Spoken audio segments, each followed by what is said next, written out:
लिखेंगे, बात नहीं। अदरक में बंदर,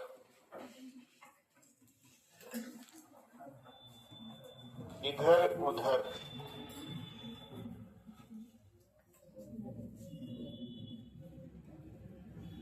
ढूंढ रहे हैं स्वाद। और फिर लिखेंगे स्वाद स्वाद में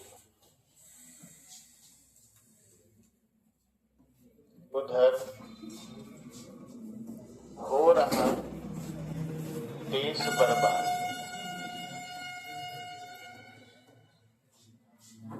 बात नहीं। यहाँ स्वाद का मतलब स्वाद ही है और यहाँ स्वाद का मतलब स्वाद ही है। ठीक, दोनों स्वाद ही है, लेकिन इस स्वाद का मतलब खाने के स्वाद से है और इस स्वाद का मतलब अपने पर्सनल हित से। दोनों स्वाद का मतलब स्वाद ही है, लेकिन इस स्वाद का मतलब खाने वाला स्वाद है, खाने वाला स्वाद। बंदर क्या जाने अदरक का स्वाद। ठीक, बंदर भी अदरक का स्वाद जानता है। ठीक, पहले के लोगों का मानना यह था कि बंदर अदरक का स्वाद नहीं जानता, लेकिन बंदर भी अदरक का स्वाद जानता है, क्योंकि हम लोग बंदर ही थे पहले। बस समझा रख नहीं आ रहा है, ये वैज्ञानिक रूप से प्रूफ हो चुका है, लेकिन अब कहावत है तो मानना पड़ेगा। तो अदरक में बंदर इधर उधर ढूंढ रहे हैं स्वाद, स्वाद स्वाद में उधर हो रहा देश बर्बाद। तो इस स्वाद का मतलब कौन सा? व्यक्तिगत हित। व्यक्तिगत हित कहेंगे या स्वार्थ कहेंगे, दोनों में भाव अलग है, लेकिन स्वाद शब्द दो बार आया है, या इसको कहेंगे स्वार्थ। ये लाटा में लिखेंगे आप लोग।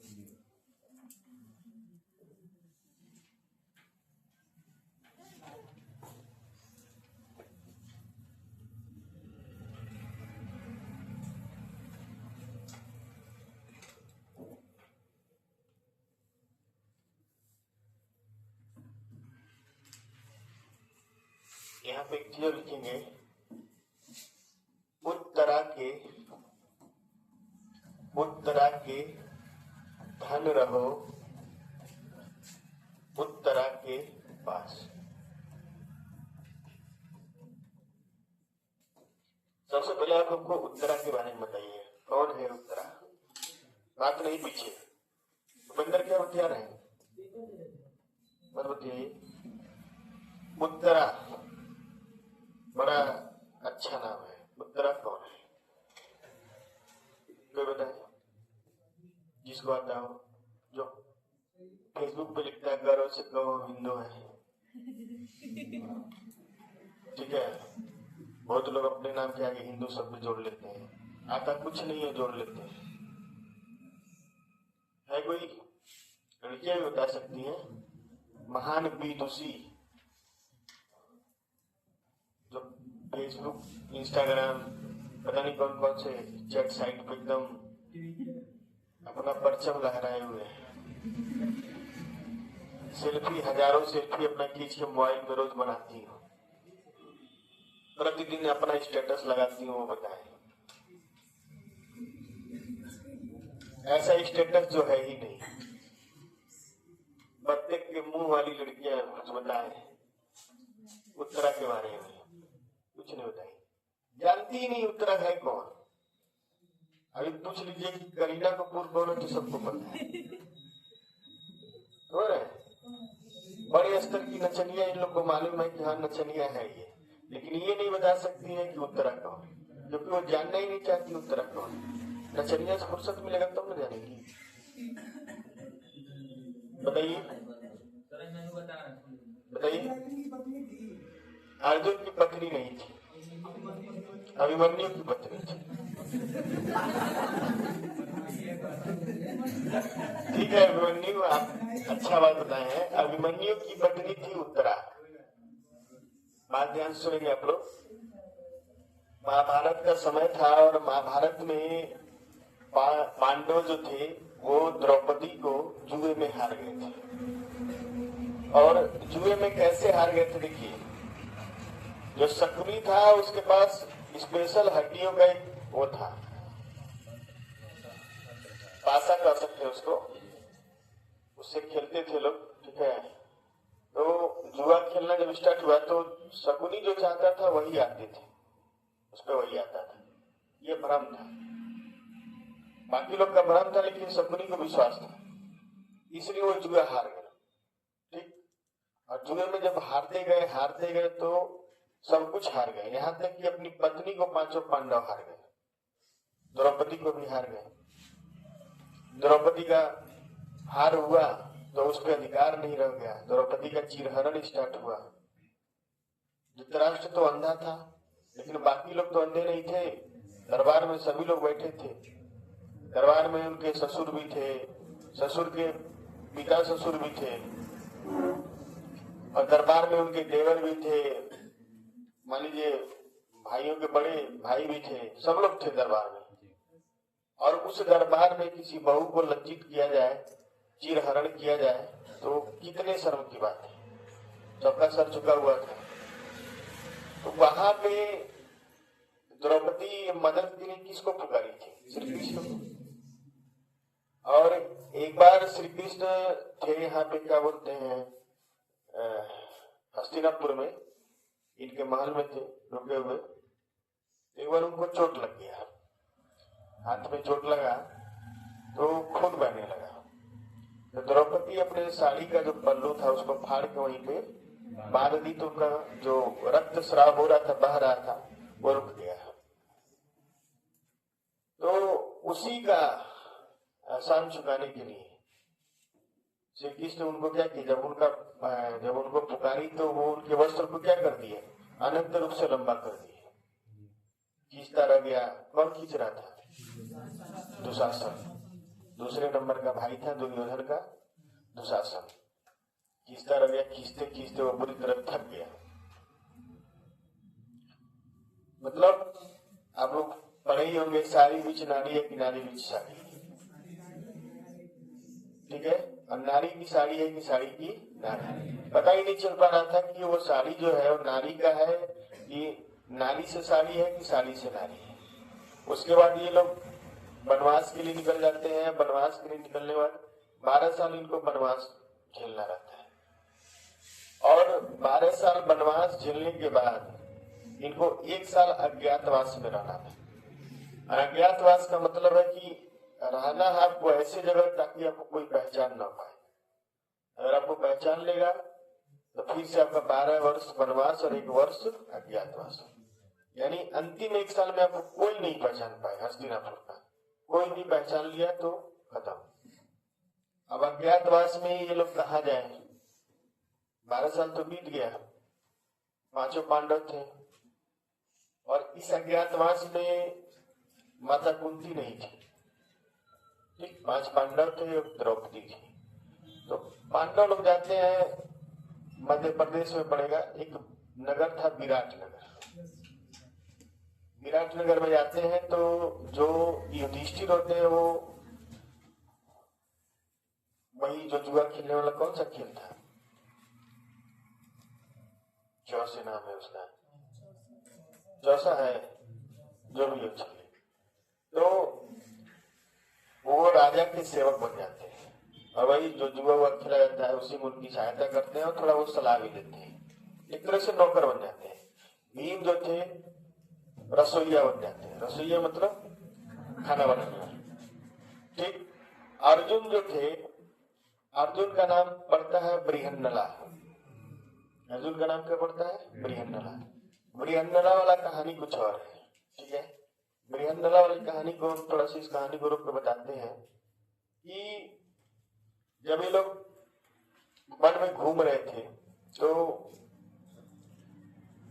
जो अर्जुन है वो इंद्रदेव के लड़के हैं। किनके लड़के हैं? इंद्रदेव। इंद्रदेव का विशेष उन पर आशीर्वाद था। एक बार उनको बुलाया जाता है कि आप आइए स्वर्ग में, और स्वर्ग में आके ब्रह्मास्त्र की शिक्षा लीजिए। स्वर्ग में वो जाते हैं, ब्रह्मास्त्र की शिक्षा लेते हैं, तो वहां एक अत्यंत सुंदरी थी जिसका नाम था उर्वशी, अप्सरा थी जिसका नाम था उर्वशी। उर्वशी भी एक अप्सरा रही है, मेनका भी एक अप्सरा रही है और रंभा भी एक अप्सरा रही है। मेनका की कहानी आपको तब सुनाएंगे जब आपको राजा दुष्यंत की कहानी सुनाएंगे। पत्नी नहीं थी, नर्तकी थी। समझ रहे हैं? नर्तकी समझते हैं? उनके दरबार में नृत्य करती थी, लेकिन अप्सराएं अति सुंदर थी। उनका काम था कि आप दरबार में नृत्य करेंगी, मनोरंजन करेंगी। समझ रहे नहीं समझ रहे? तो नृत्य तो करती थी। अभी आप ही लोग देखिए, नाच गाना चलता है तो नचनिया पे आप लोग फिदा का पैसा लुटाना शुरू कर देते हैं। कुछ लोग पहुंच जाते हैं साथ में नाचने के लिए, कुछ तो स्टेज पर चल के शादी का ऐलान कर दे रहे हैं, हम इसी शादी करें। इतना तगड़ा प्रेम हो जा रहा है। तो नए बच्चे में होता है ऐसा, ठीक है, होना भी चाहिए, ठीक है, कहीं तो दिखे प्रेम। तो ऐसे ही होता था अप्सराओं के साथ। अप्सरा को किसी से भी प्रेम हो जाता था और अप्सराओं का काम था दूसरे का मन मोहना। नीचे क्या बात हो रहा है? अप्सराओं का काम था मन मोहना। इसी तरह से जो मेनका नामक अप्सरा थी, वो विश्वामित्र का मन मोहनी थी।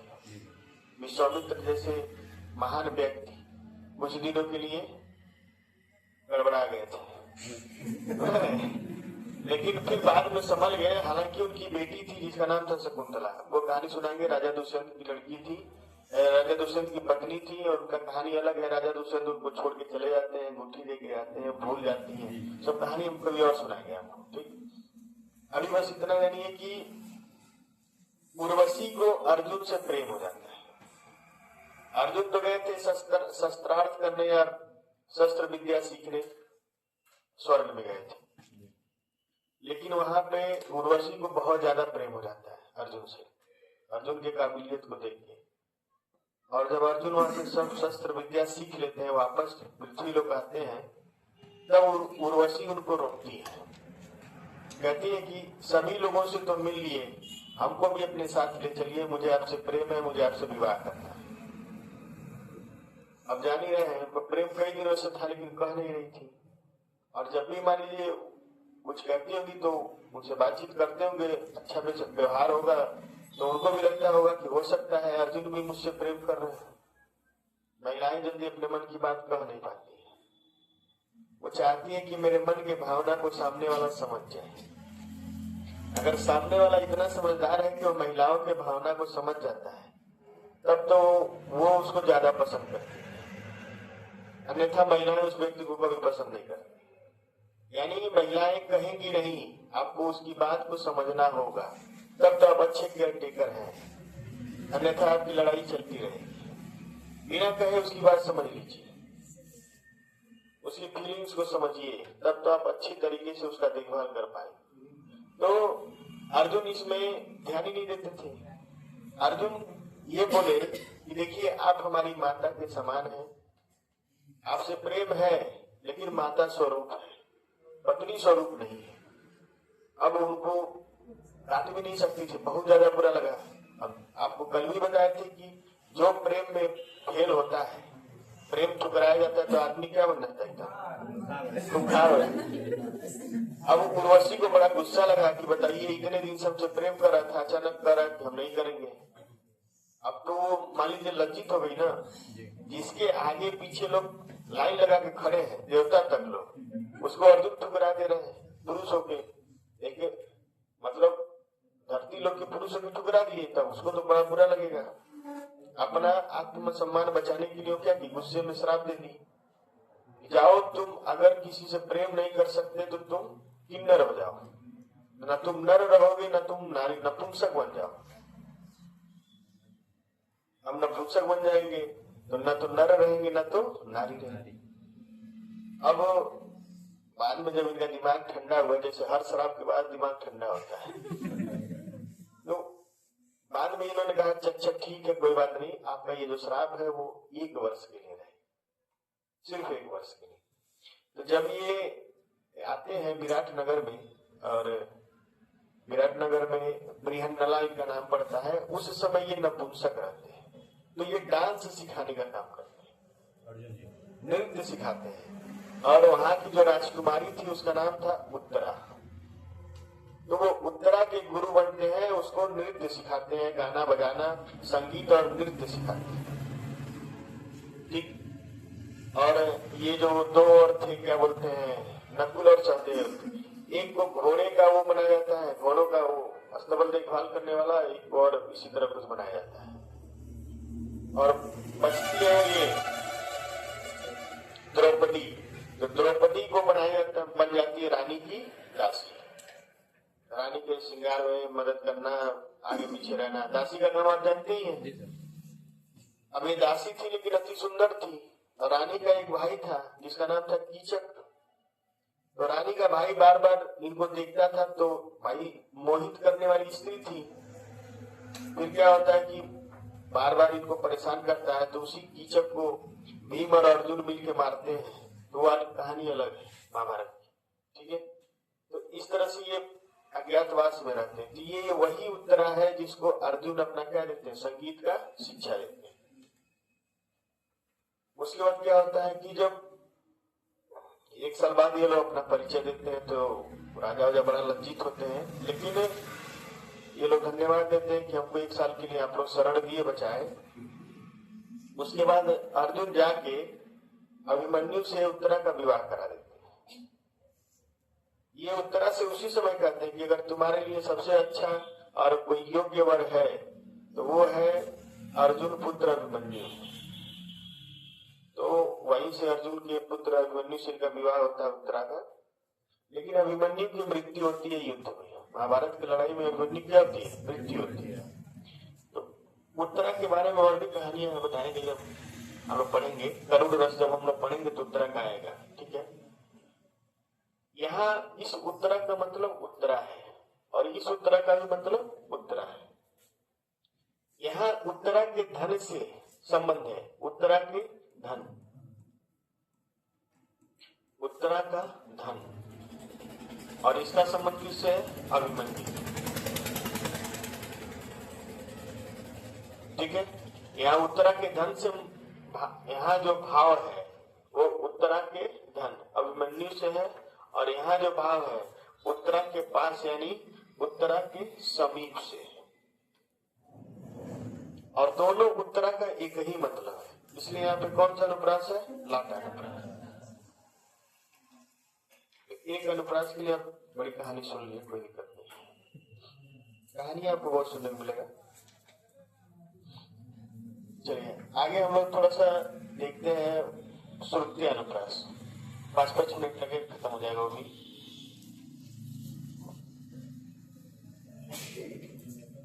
पीछे बनाने वाले या तो उठ के चले जाए या तो पढ़ाने दें। ठीक, आपका बकवास सुनने के लिए हम यहाँ नहीं आए हैं। श्रुति अनुप्रास क्या है, एक उदाहरण हम लिख रहे हैं, ध्यान से देखिएगा।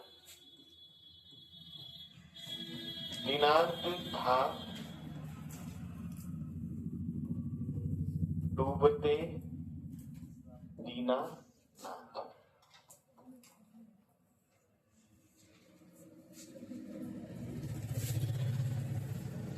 सधेनु सधेनु आते गृह ग्वाल बाल, ग्वाल बाल। चलिए,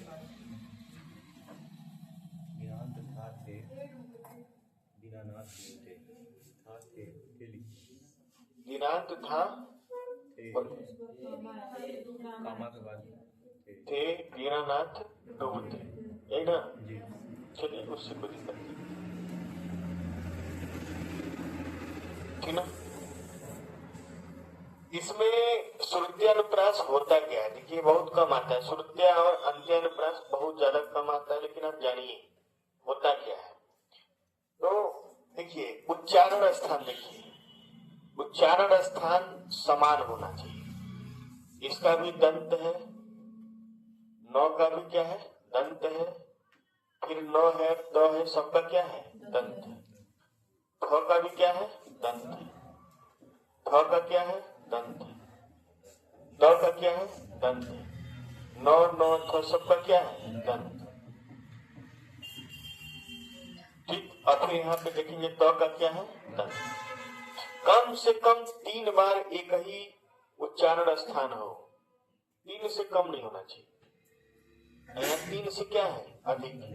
अगर 3 बार एक ही उच्चारण स्थान आ गया है तो वो आपका क्या हो जाएगा, श्रुत्य। आपको सुनाई एक जैसा दे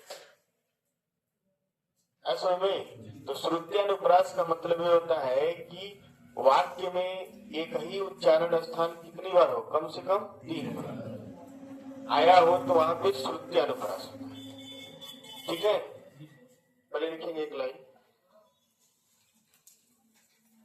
एक ही स्थान से उच्चारित होने वाले, एक ही स्थान से उच्चारित होने वाले वर्णों की आवृत्ति बार बार हो, वर्णों की आवृत्ति बार बार हो।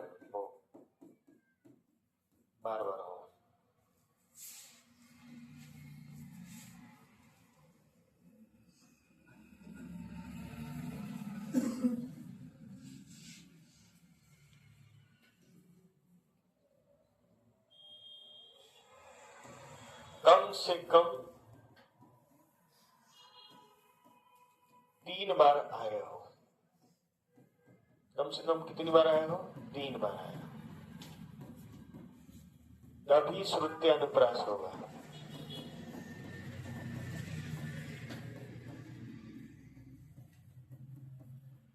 कम से कम कितनी बार आना चाहिए, 3 बार, तभी श्रुत्यानुप्रास होगा। नीचे वाली लाइन मतलब ये जो कहा गया है ये दोनों मिला के कहा गया, लेकिन पहली वाली लाइन में आपका श्रुत्यानुप्रास है।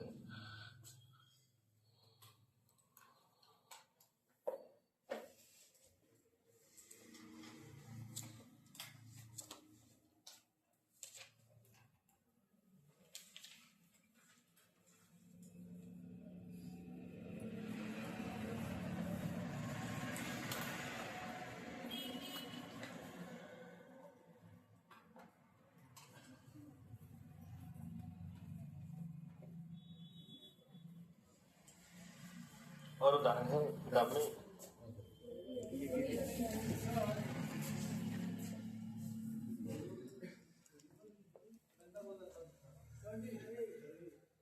बताइए। तुलसी दास सीदत निशिदिन,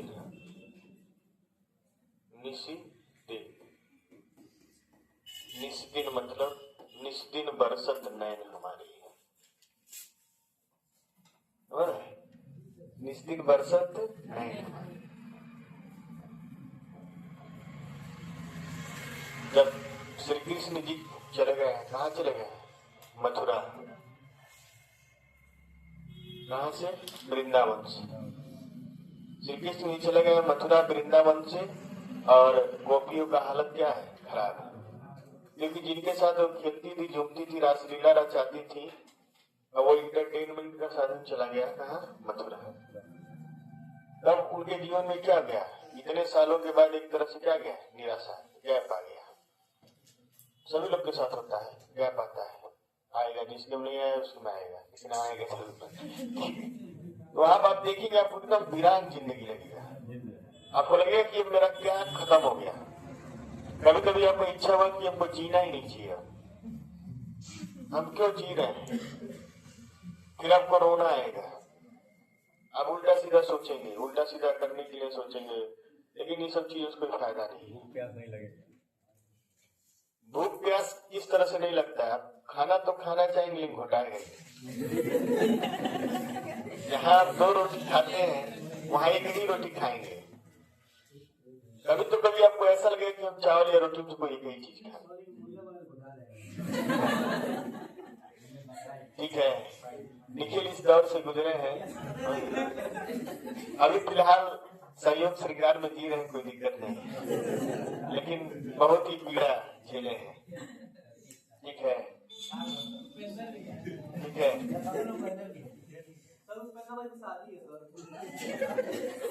ठीक है, कोई बात नहीं, बर्बाद होने के लिए इतना बहुत है। ठीक, ये बात नहीं, निस्दिन बरसत नहीं हमारे, जो भी दे दीजिए, क्या करना है। चले जाइए। जब आप किसी से प्रेम करते हैं तो आप चाहते हैं आप उसको क्या दे दें, समझ नहीं सर, आपको हमेशा कम ही लगेगा। अगर आप किसी से प्रेम कर रहे हैं या किसी को बहुत ज्यादा पसंद कर रहे हैं तो आप उसको कुछ भी दे देंगे तो हमेशा कम ही लगेगा, और जितना कम लगेगा उतना ही ज्यादा आप प्रेम करेंगे। ये भी चीज है। तो ये मत सोचिए कि हम क्या देंगे, आप जितना भी देंगे कम देंगे, ठीक है। तो कुछ भी दे सकते हैं आप खरीद के, बहुत सारी चीजें। सोना चांदी तो महंगा हो गया है, कपड़े लत्ते दे सकते हैं, उसको मान लीजिए। हाँ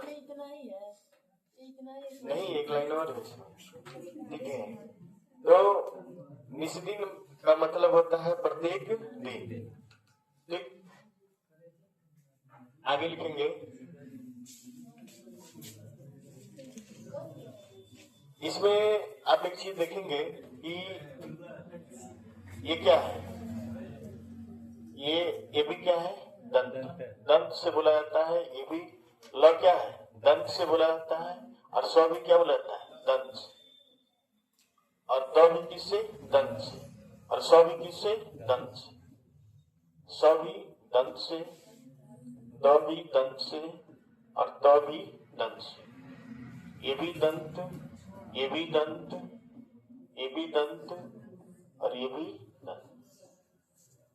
और सबसे बड़ी बात है कि तुलसीदास का जब जन्म हुआ तो उनके 32 दांत थे। हाँ, ठीक है। और उनके जन्म पे कहा जाता है उन्होंने किसका नाम बोला था, राम, इसलिए उनका बचपन में नाम पड़ गया था राम बोला, ठीक है। तुलसीदास सीदत निस्दिन, देखी तुम्हारी निठुराई, देखी तुम्हारी निठुराई, लिख लीजिए या इसको ऐसे लिख लीजिए, देखत तुम्हारी निठुराई, पूरा लाइन हो गया।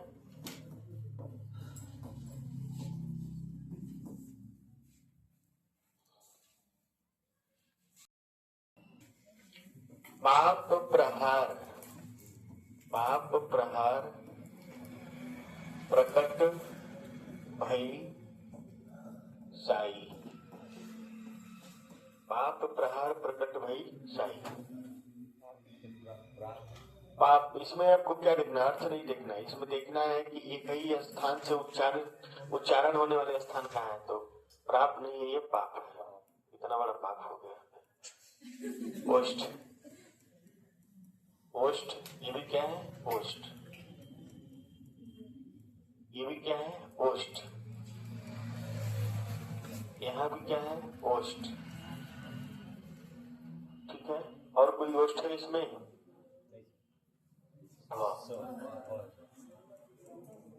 सौ ओष्ठ नहीं होता है। तो इतने स्थानों से कम कितनी बार आना चाहिए, 3 बार। 3 से अधिक है तो 3, या 3 से अधिक है तो ये आपका हो जाएगा श्रुति अनुप्रास। तो श्रुति अनुप्रास कभी कभी 0.1% भी नहीं आता है पेपर में। किताब भी आप खोले तो देखिए कि एग्जाम्पल मिला है, मिलेगा भी नहीं तो कम से कम 2-3 एग्जाम्पल है, इसको लिख लीजिए। अब हेडिंग लिखिए, अंत्यानुप्रास, अंत्यानुप्रास। अनुप्रास में देखिए, अनुप्रास में मुख्यतः 3 ही ज्यादा इम्पोर्टेंट है। बहुत लोग 3 ही पढ़ाते हैं, बहुत लोग 3 भी नहीं पढ़ाते हैं। आप लोग जो कोर्स खरीदे होंगे उसके हिंदी में देखिएगा 5 पढ़ाए हैं, सबकी नहीं, ठीक। लिखेंगे अंत्यानुप्रास, अंत्यानुप्रास। अंत्यानुप्रास क्या होता है, बात नहीं पीछे। एक हम लाइन लिखते हैं, वीर तुम बढ़े चलो, वीर तुम बढ़े चलो। फिर लिखते हैं धीर तुम बढ़े चलो।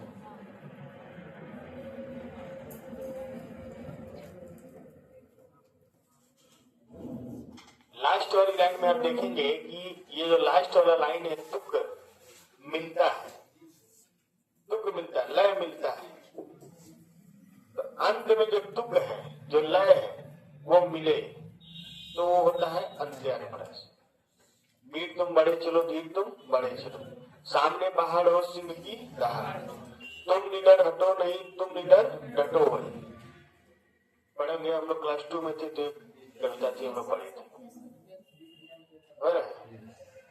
इसी तरह से खूब लड़ी मर्दानी बरतो झांसी वाली रानी की, बुंदेले हर बोलो के मुंह हमने सुनी कहानी। ठीक। तो लास्ट वाला जो लय मिलता है उसी से बनता है अंत्यानुप्रास। इसमें एक लाइन लिखिए, जहां पद के अंत में तुक मिलता है, जहां पद के अंत में, पद के अंत में तुक मिलता है, तुक मिलता है, वहां अंत्यानुप्रास होता है।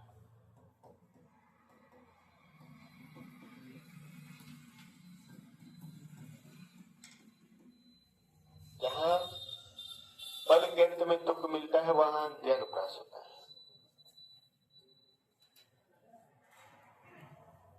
जैसे आप कहें, रघुकुल रीति सदा चली आई, प्राण जाए पर। ठीक, लिखिए उदाहरण, वीर तुम बढ़े चलो, धीर तुम बढ़े चलो। सामने पहाड़ हो सिंह की दहाड़ हो, तुम निडर हटो नहीं, तुम निडर डटो वहीं। लिख लेंगे, लिखिए, पहले 2 लाइन लिखिए, उसके बाद बोला जाएगा।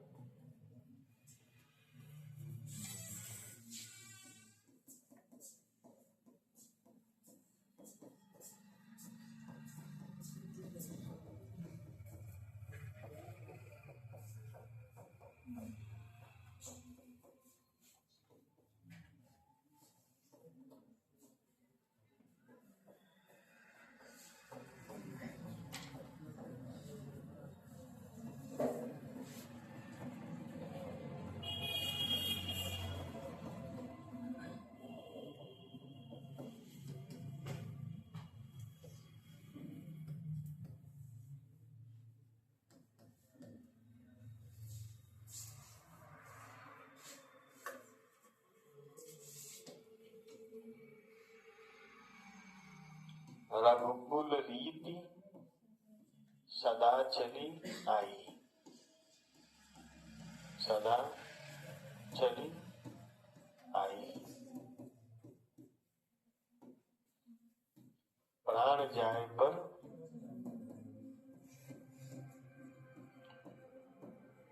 वचन न जाए। इसको भी निभाने वाले बहुत कम है। दशरथ जी इसको निभाए थे, प्राण दे दिए लेकिन अपना वचन निभाए, त्याग दिए अपने परिवार को अपने वचन के लिए, अपनी बात के लिए। और आप लोग मुकर जाते हैं, अपने कमिटमेंट से आप लोग क्या होते हैं, मुकर जाते हैं। यहीं से इमेज गिरने लगता है।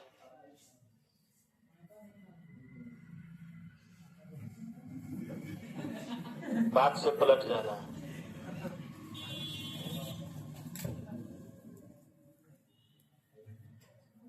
महिलाएं और पलट जाती,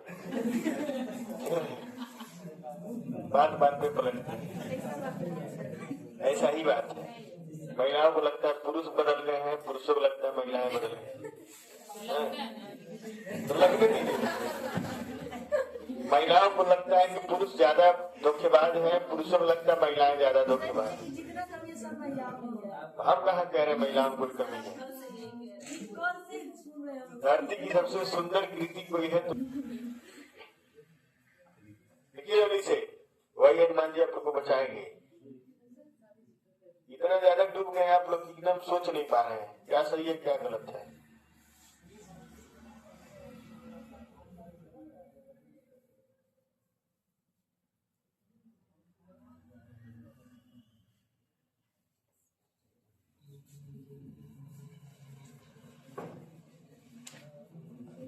देखिए, खूब लड़ी मर्दानी वो तो झांसी वाली रानी थी, बुन ले हर बोलो प्रेम हमने सुनी कहानी थी।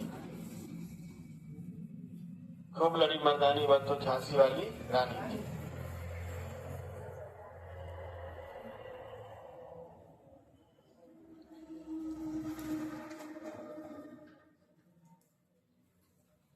नाना के संग पढ़ती थी वो नाना के संग गेली थी, बर्ची तलवार कृपाण कटार उसकी यही सहेली थी।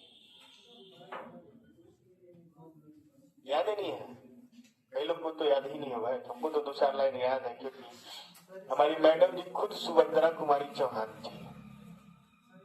ये जो लाइन लिखी है सुभद्रा कुमारी चौहान लिखी है, तो हमारी जो मैडम थी जो पढ़ा रही थी क्लास 2 में, वो खुद सुभद्रा कुमारी चौहान थी। कटार लेके हम लोग को मारती थी, इसलिए कविताएं याद हो जाता है। ऐसी छड़ी लेती थी, कहती थी घोप देंगे पेट में, अब उसके डर से मैं याद कर लेती। देखिए, कुछ लोग लिख लिए होंगे, खूब लड़ी मर्दानी वह तो झांसी वाली रानी थी, नाना के संग पढ़ती थी वह नाना के संग खेली थी, बर्छी कृपाण तलवार कटार उसकी यही सहेली थी।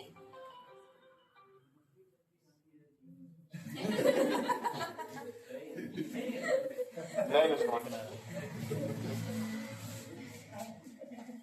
चलिए अनुप्रास का बंद किया जाए, बहुत हो गया अनुप्रास। हो गया, चलिए आते हम लोग यमक अलंकार पर।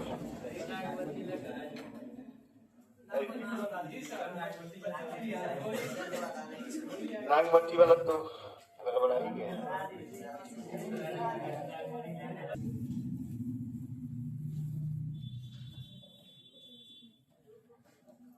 बात नहीं, यमक अलंकार क्या होता है? कुछ देर के लिए हमने इस चीज को भूल जाइए कि हम पढ़ रहे हैं, समझ रहे ना? अगर आप सोच रहे हैं कि हम पढ़ने आए हैं तो फिर आप पढ़ चुके। जैसे आप YouTube खोल लेते हैं और आपके टीचर आते हैं और 2-4 उदाहरण बता देते हैं, समय को मत ध्यान में रखिए। आप बस जानिए कि बस हम इंटरटेनमेंट करने आए हैं, मेरे लिए आज छुट्टी का दिन है, तब आप अलंकार पढ़ेंगे। पढ़ाई को लेकर अलंकार नहीं पढ़ सकते, कोई भी साहित्य नहीं पढ़ सकते। साहित्य का मतलब आपको उसमें डूबना है, समय में खत्म, कुछ नहीं, 2-3 घंटा समझिए हम कुछ पढ़ ही नहीं रहे, बस सुनना है। सुनते सुनते आपका सिलेबस तैयार हो जाएगा, लेकिन उसको रिवीजन जाके करना पड़ेगा। यमक का अर्थ क्या होता है? दो या जोड़ा, ठीक। चलिए देखिए, यमक जो है युग्मक शब्द से बना है। किससे बना है? युग्मक शब्द से बना है। और इसका अर्थ क्या होता है? युग्मक का अर्थ क्या होता है? जोड़ा। युग्मक का अर्थ क्या होता है? जोड़ा। एक लाइन लिखिए आप लोग, यमक शब्द युग्मक शब्द से बना होता है।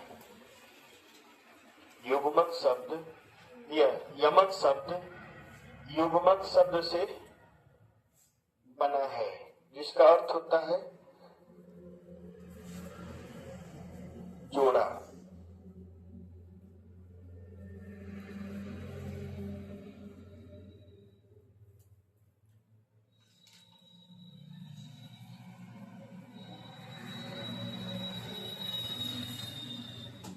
ठीक है, अब नीचे लिखिए, जहां एक शब्द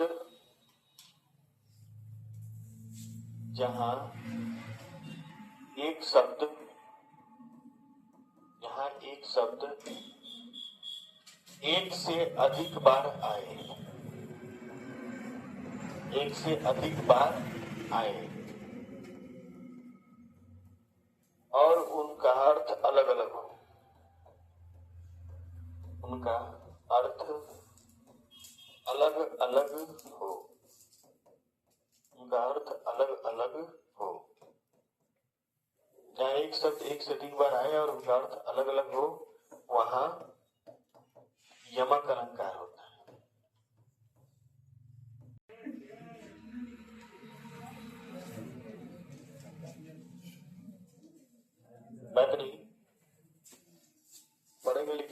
ऐसे ही बेचना पड़ेगा। पहले गर्मी की छुट्टी होती थी 1 महीना 10 दिन का, बने तो मैंने खेलने के लिए क्या था, फील्ड में ही खेल सकते थे हम लोग।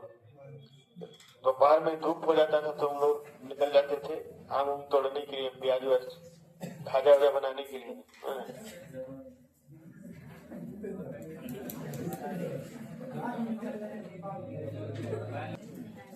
बात नहीं,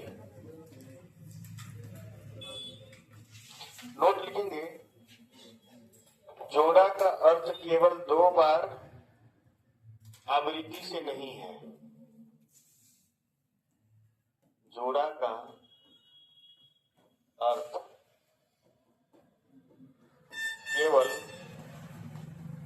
2 बार आवृत्ति से नहीं है।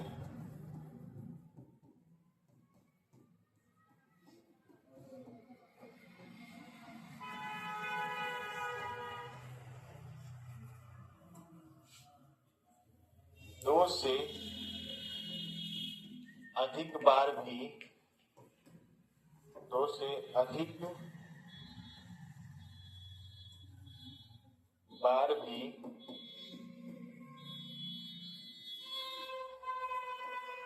हो सकता है।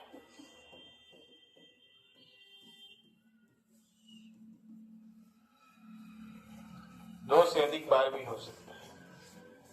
सिर्फ 2 बार, जो यहाँ जोड़े का मतलब जो है सिर्फ 2 बार नहीं, 2 से अधिक बार भी हो सकता है। यमक अलंकार में 2 हो या 2 से अधिक बार एक ही शब्द आए और उसका अर्थ क्या हो, अलग अलग। ठीक, जैसे आपको हम दिखाते हैं,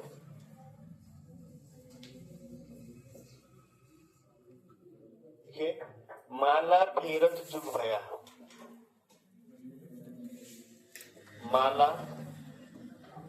फेरत जुग भया। बात नहीं, सबके घर में ऐसे लोग मिलेंगे। हीरा न मन का, मेरे भी घर में है मन का फेर। कर का मन का डारी दे, कर का मन का डारी दे, मन का, मन का, मन का, मन का फेर।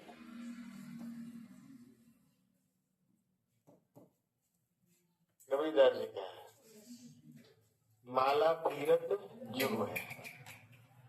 ठीक है, सबके घर में एक कार्टून मिल जाएगा और सबके घर में एक व्यक्ति मिल जाएगा जो बरसों से माला क्या कर रहा है, फेर रहा है।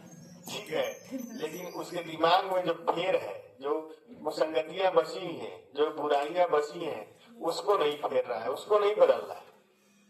ठीक है, सभी लोग देखते होंगे कि ना, और कुछ लोग ऐसे पुजारी होते हैं जो माला तो फेरते हैं लेकिन अपने मन की गंदगी को साफ नहीं कर रहे हैं।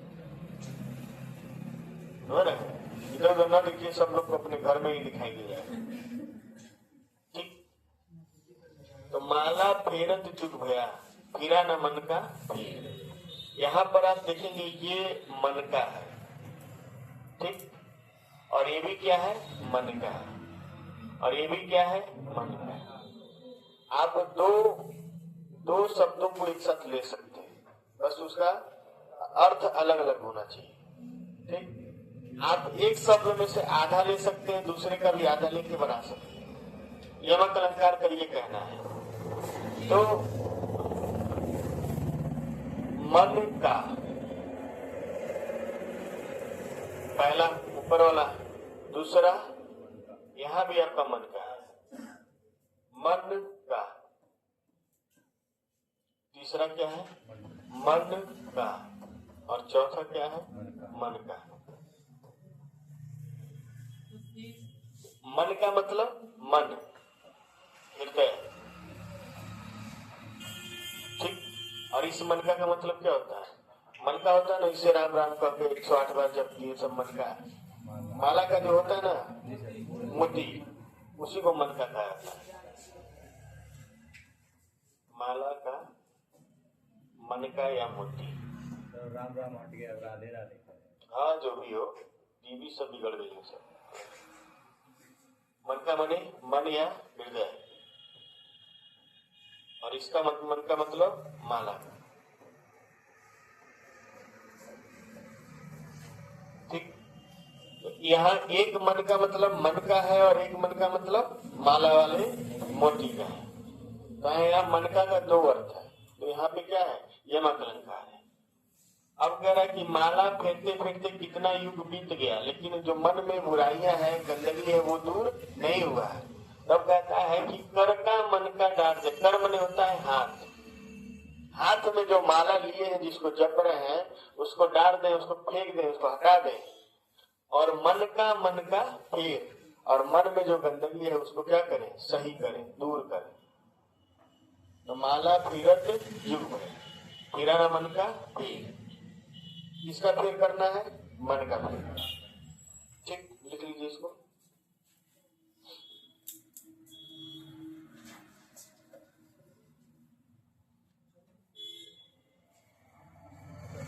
कनेक्ट कनेक्ट के सब उन्हीं बाद में लिख लीजिएगा आप लोग, ठीक है। कितना लिखेंगे इसको।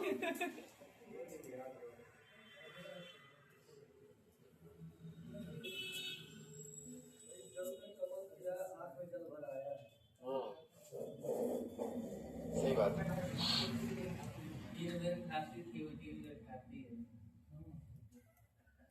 चलिए 3 बार खाती थी वाला लिखा देते हैं, ठीक है। अभी कल ये करी थी सर, काली घटा का घमंड घटा, तो उसको भी घटा देना है।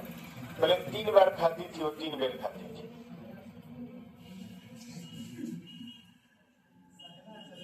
बात नहीं,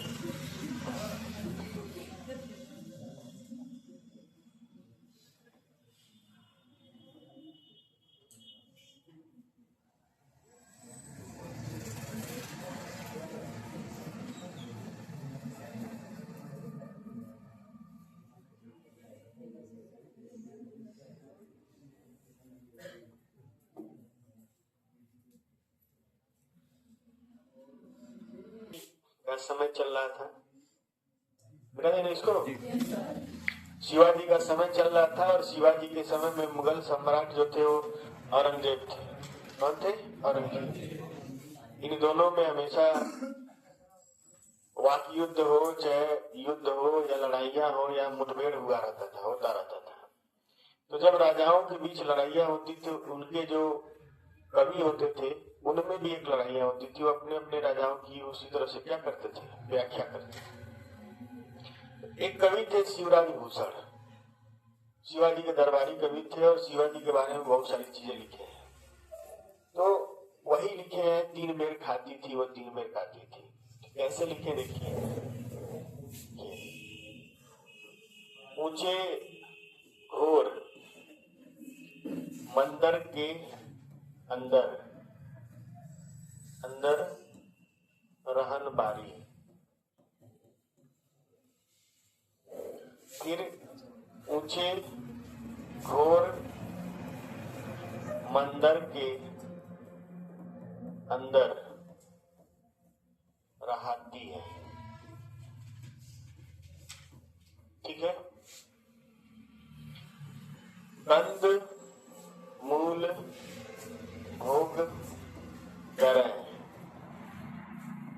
कंद मूल भोग करें। ठीक है। 3 बेर खाती थी वो, खाती थी वो 3 बेर खाती हैं, खाती हैं, कई लोग हैं। ठीक है। भूषण, कविराज भूषण लिखते हैं, भूषण शिथिल अंग, भूषण शिथिल अंग, भूषण शिथिल अंग, भूषण शिथिल अंग।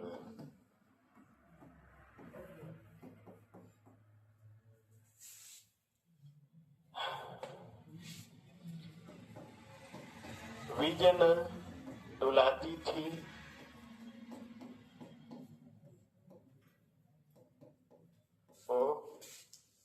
न भुलाती है।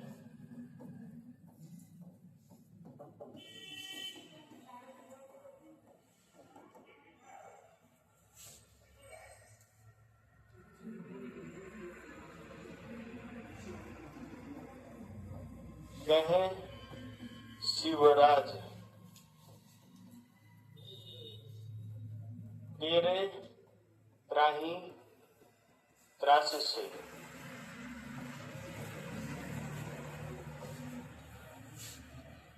नगन जड़ाती थी वो,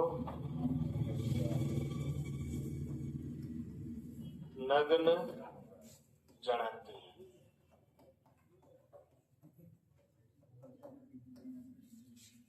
ये है फुल लाइन।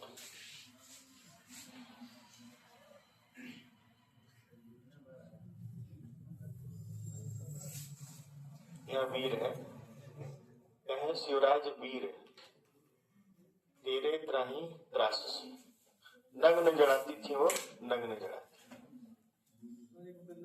3 बेर खाती थी वो, 3 बेर। अब इसको बता लेने दीजिए तब बताइएगा। क्लास को क्लास रहने दीजिए, ठीक है।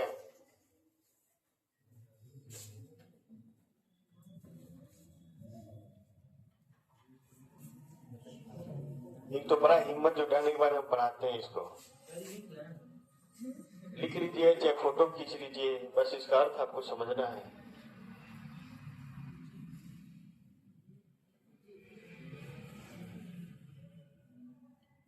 अब इन्होंने कहा कि 3 बेर खाती थी वो, 3 बेर खाती। हमका पूरा लाइन ही बता दिया जाए कि सही क्या है।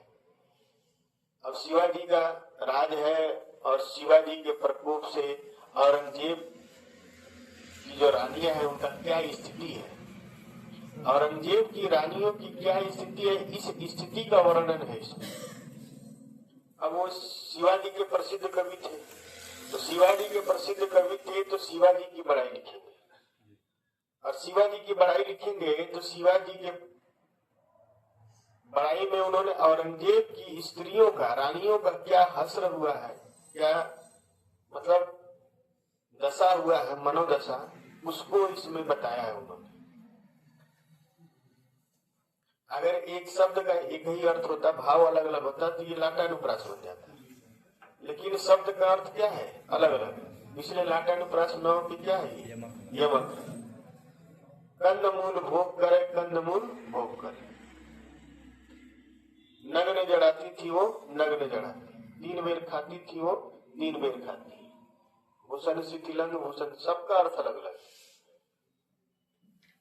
अब लिख ले तब ना अर्थ होता है इसका। चलिए इसको लिख लीजिएगा आराम से, ठीक ना। वीडियो आज डाल दीजिएगा दोनों। देखिए, एक मंदिर का मतलब होता है महल। एक मंदिर का संदर्भ किससे है, महल।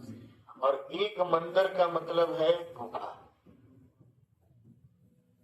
शिवराज भूषण कहते हैं कि शिवाजी के प्रकोप से औरंगजेब का वो बुरा हाल है, और औरंगजेब की रानियों का वो बुरा हाल है कि जो ऊंचे ऊंचे बड़े बड़े महल के अंदर रहती थी, ऊंचे ऊंचे बड़े बड़े महल के अंदर रहती थी, अब वो ऊंचे ऊंचे और बड़े बड़े गुफाओं के अंदर रहने के लिए क्या है, मजबूर है।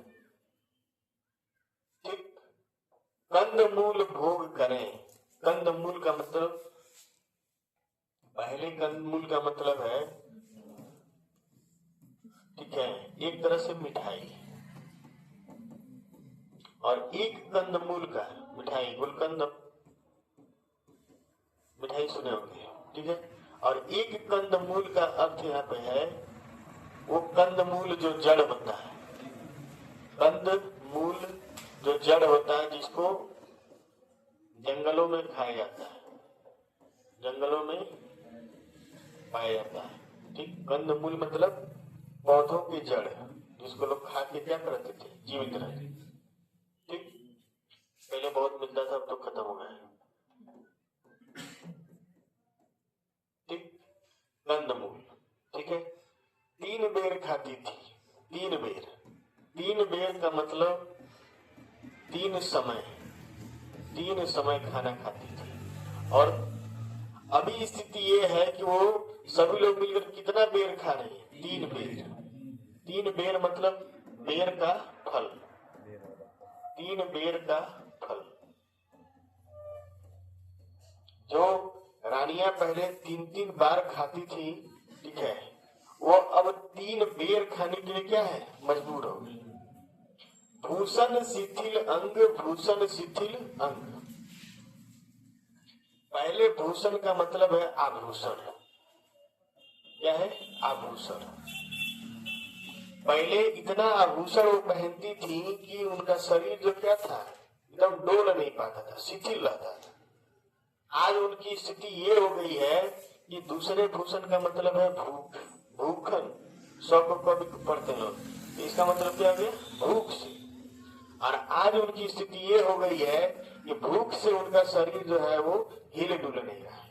जो शरीर गहनों से लदा होने के कारण नहीं हिलता डुलता था, वो आज भूख से हिले डुल नहीं रहा।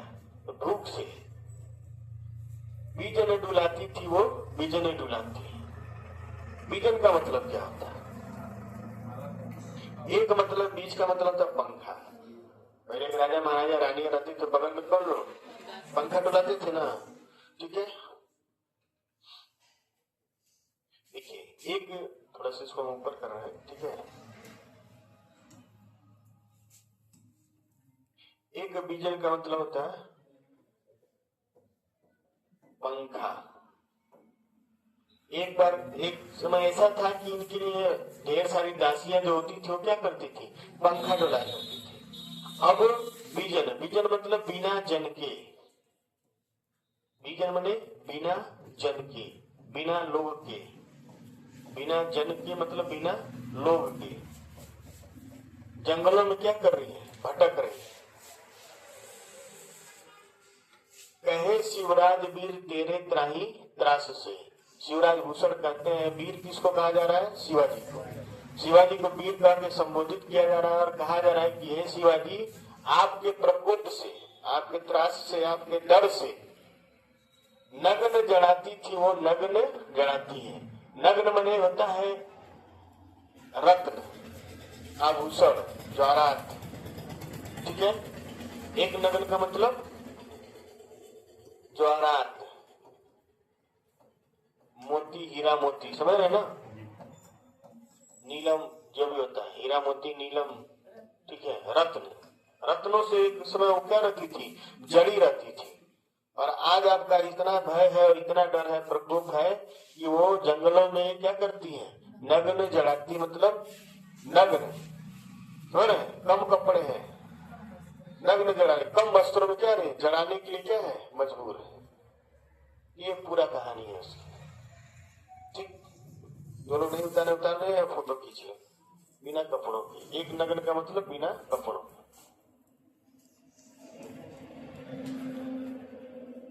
बिना वस्त्र।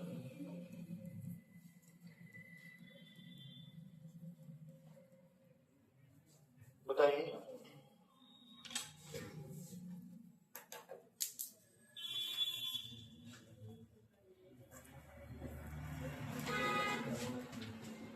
चलो जिंदगी में इसको पहली बार जाने होंगे कितना बड़ा है। 3 बेर खाती थी वो, 3 बेर खाती थी, इतना ही जानते ही थे, उतना ही आपको टीचर पढ़े हुए किए होंगे। उन सबको भी नहीं मालूम है, पढ़ाएंगे उन सबको भी मालूम ही नहीं होगा, वो भी जिंदगी में पहली बार देखेंगे। पढ़ लीजिए क्या करना है।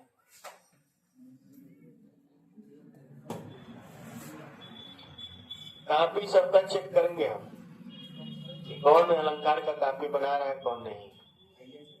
अगर कोई ऐसा मिल गया जो कापी नहीं बनाया एक एक उदाहरण का, उसको क्लास में बैठने नहीं देंगे। पढ़ने का मतलब आप कापी बनाइए, नहीं तो फिर क्लास के बाहर रहिए।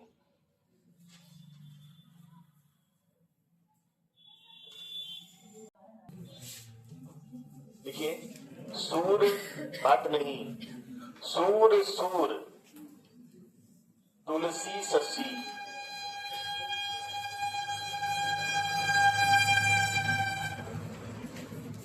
उडगन केशव दास, उडगन केशव दास। अब के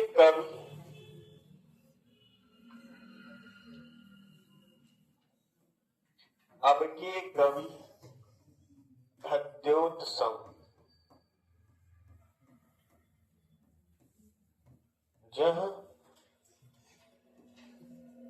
जह तह करत प्रकाश।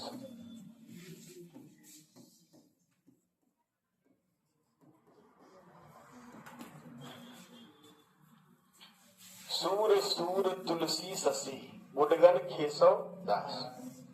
अब ये कवि खद्योत्सव जह तह करत प्रकाश। बड़ा अच्छा चीज है, इसको जानिए और इसको समझिए। ठीक है, लिख लीजिए, तुरंत लिख के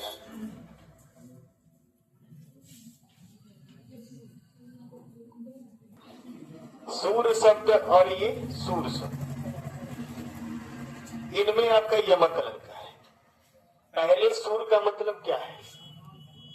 पहले सूर का मतलब है सूरदास कवि, और दूसरे सूर का मतलब है सूर्य। पहले सूर का मतलब है सूरदास और दूसरे सूर का मतलब है कवि सूर्य। पहले सूर का मतलब सूरदास जो कवि है, और दूसरे सुर का मतलब सूर्य। अब देखिए किस कवि को कितना वैल्यू दिया गया है। सूरदास, तुलसीदास और केशवदास बहुत बड़े कवि थे, उनके मुकाबले इस समय के कवि कुछ है नहीं। सूरदास के बारे में ये कहा गया है कि सूर सूर सूर सूर, यानी सूरदास की जो तुलना की गई किससे की गई है? सूर्य। यानी जब तक इस संसार में सूर्य का नाम रहेगा तब तक सूरदास जी का क्या रहेगा? नाम अमर रहेगा। यानी संसार में जब तक सूर्य का नाम है, सूर्य का अस्तित्व है, तब तक सूरदास का क्या रहेगा? अस्तित्व बना रहेगा। तुलसी शशि, तुलसी मतलब तुलसीदास और शशि मतलब चंद्रमा। जब तक इस संसार में चंद्रमा का नाम है, चंद्रमा का अस्तित्व है, तब तक तुलसीदास जी का नाम रहेगा। तो सूरदास की तुलना किससे की गई है? सूर्य से। और तुलसीदास की तुलना किससे की गई है? चंद्रमा से। उडगन केशवदास, उडगन माने होता है तारे। जब तक इस संसार में तारों की चमक रहेगी, तारों का अस्तित्व रहेगा, केशवदास का भी नाम क्या रहेगा? अमर रहेगा। यानी सूरदास को सूर्य के समान, तुलसीदास को चंद्रमा के समान और केशवदास को तारे के समान माना गया है। और अब के कवि खद्योत्सव, खद्योत का मतलब होता है जुगनू। अब पता नहीं इस समय जुगनू तो दिखाई नहीं देते हैं, तो जुगनू रात में जलते बुझते हैं। तो आज के जो कवि हैं, कहा सूरदास जी सूर्य के समान, तुलसीदास जी चंद्रमा के समान और केशवदास जी तारों के समान चमक बिखेर रहे हैं।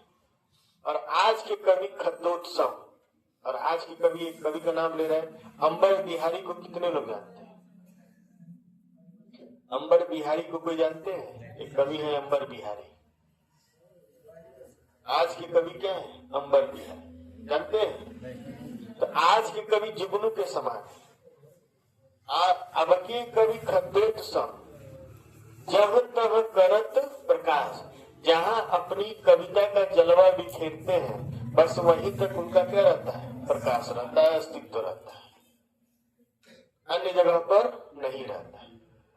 यहाँ सूरदास को सूर्य के समान और तुलसीदास को चंद्रमा के समान और केशवदास को तारे के समान माना गया है। और आज के कवियों को किसके समान माना गया है? जुगनू के समान, बहुत छोटा माना गया है।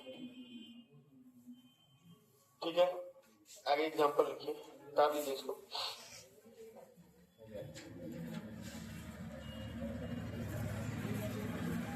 देखिए, कबीरा सोई पीर है, कबीरा सोई पीर है, जे जाने पर पीर, जे जाने पर पीर, जे पर पीर न जाने, जे पर पीर न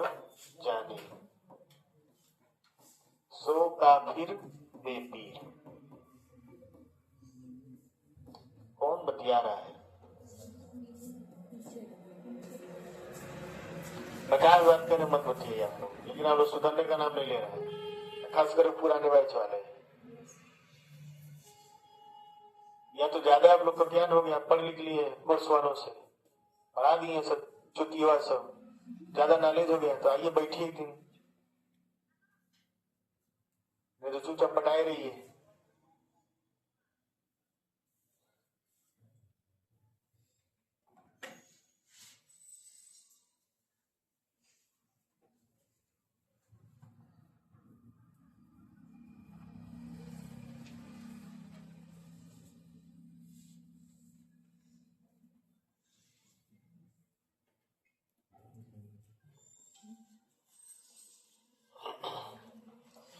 कबीरा सोई पीर है।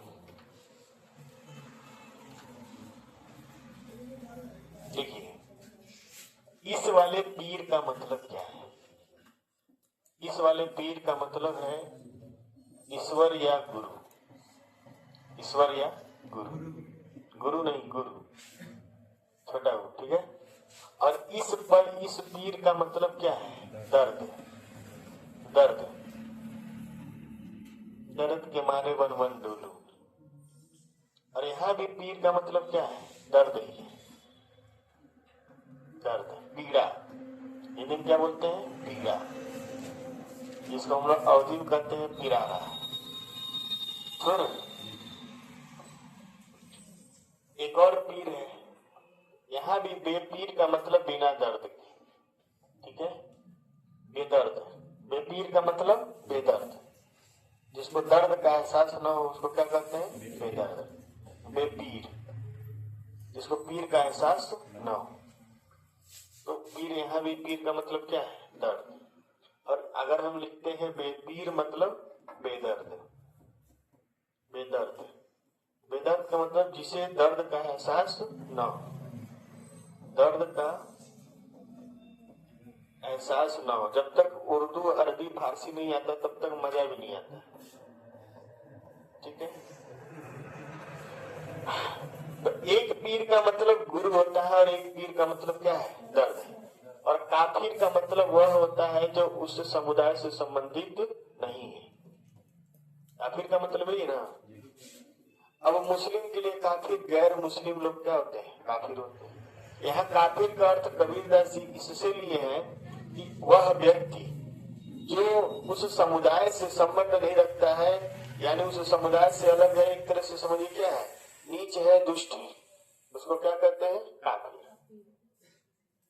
तो इतने से तो आप समझ ही गए होंगे कि कबीरदास जी कहते हैं कि वह व्यक्ति ईश्वर के समान है या गुरु के समान है, जो दूसरे का दर्द क्या करता है? जानता है। पर मनी क्या होता है? दूसरा।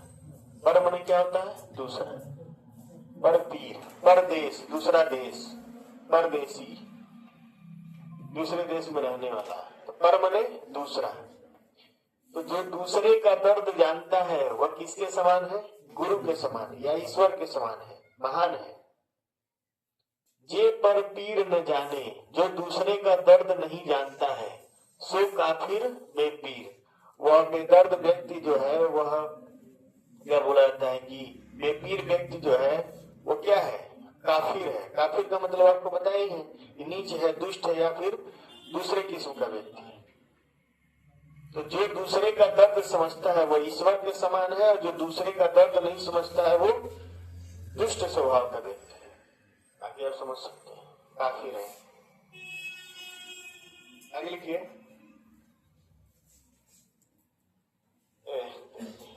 एक बार की बात है,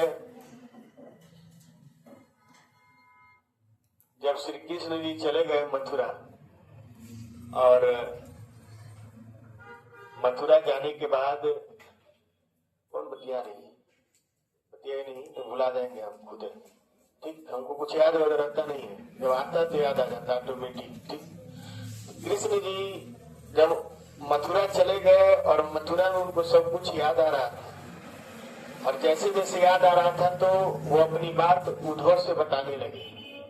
अपनी कहानी धीरे धीरे जब उद्धव से शेयर करने लगे तो एक दिन उनके मन में आया, तो बोले, उद्धव तुम जाओ वृंदावन, गोकुल जाओ और जाओ वहां से संदेश लेकर आओ। तो ये कहते ठीक है हम जाएंगे, वहां से गोपियों का संदेश लेकर आएंगे। क्योंकि मान लीजिए श्री कृष्ण वहां के राजकुमार थे, कुछ दिन बाद राजा बनने वाले थे कंस को मारने के बाद, तो सभी लोगों से इनकी भेंट नहीं हो पाती थी। और जो मथुरा ग्वाले जाते थे दूध लेकर, गोपियां उनसे श्री कृष्ण का हालचाल पूछ लेती थी।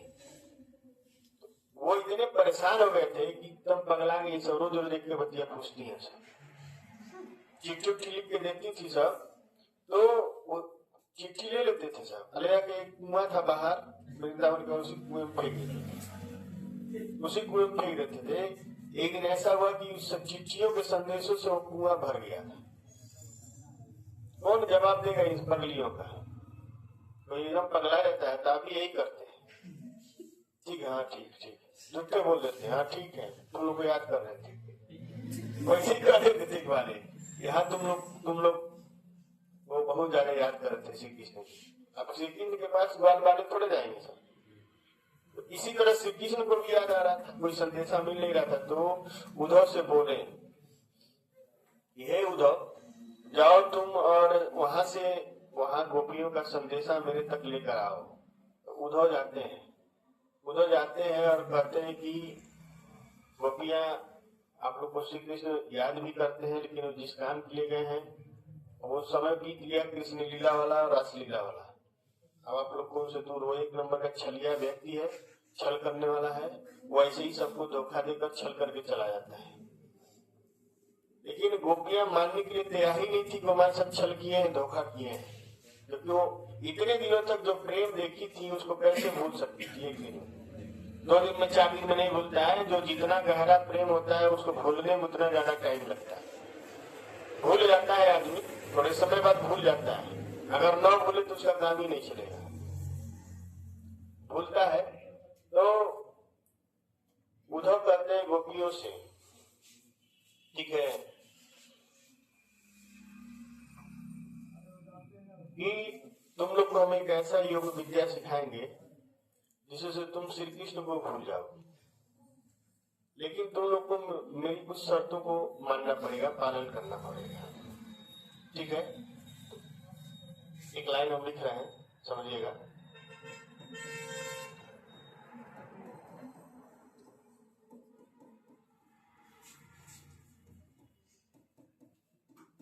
तो कहते हैं कि तुम लोग को हम एक योग विद्या सिखाएंगे। दोनों सभी लोग लाइन से खड़े हो जाओ और एक समान कतार में लग जाओ ताकि मैं अपनी बात को कह सकूं। सभी गोपियां बड़े उत्सुकता से उनके पास आती हैं और सामने खड़ी हो जाती हैं, ठीक है? और उत्सुकता से खड़े होने के बाद वो कहती कि आप अपनी बात को बताइए ताकि हम उनको भूल सकें, छोड़ रहे हैं, भूल सकें। लेकिन जब ये उद्धव से पूछती है कि कौन सी विद्या आप हमको बता रहे हैं, ठीक है? एक मिनट देखिएगा आप लोग, देखिए कितना उसी हिसाब से छोड़ेंगे, अल्लाह नहीं करेंगे।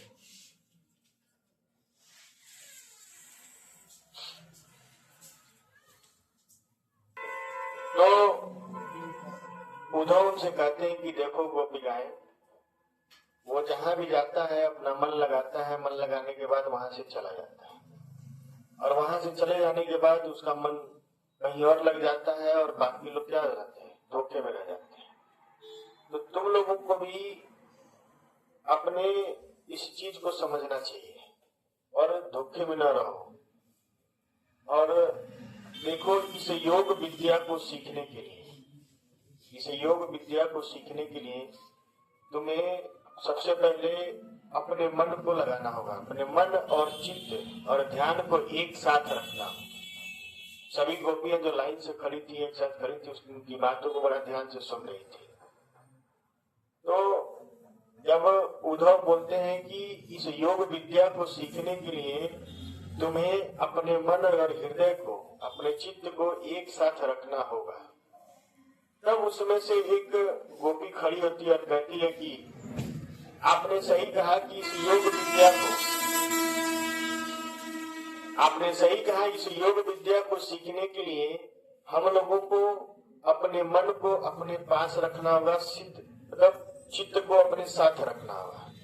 लेकिन कैसे? हमारा मन तो श्री कृष्ण लेकर चले गए, हमारा चित्त जो है तो श्री कृष्ण के पास है, हमारा मन तो श्री कृष्ण के पास है। तो ऐसे में हम योग विद्या कैसे सीख पाएंगे? तब वो कहती है कि उद्धव जोग जोग हम ना, यानी हे उद्धव, इस योग विद्या के, इस योग का मतलब योग विद्या, ये योग के लायक हम लोग नहीं है। योग का मतलब लायक, यहाँ इस योग का मतलब योग विद्या और इस योग का मतलब योग्य या लायक नहीं है। ठीक है, तो हे उद्धव जोग जोग हम नहीं, हे उद्धव इस योग विद्या के लायक हम नहीं है, क्योंकि हमारा मन किसके पास है? श्री कृष्ण के पास है। और जब तक हमारा मन श्री कृष्ण के पास रहेगा हम इस विद्या को कभी सीख नहीं पाएंगे। ठीक है, चलिए आगे भी यमक अलंकार खत्म नहीं हुआ। ठीक,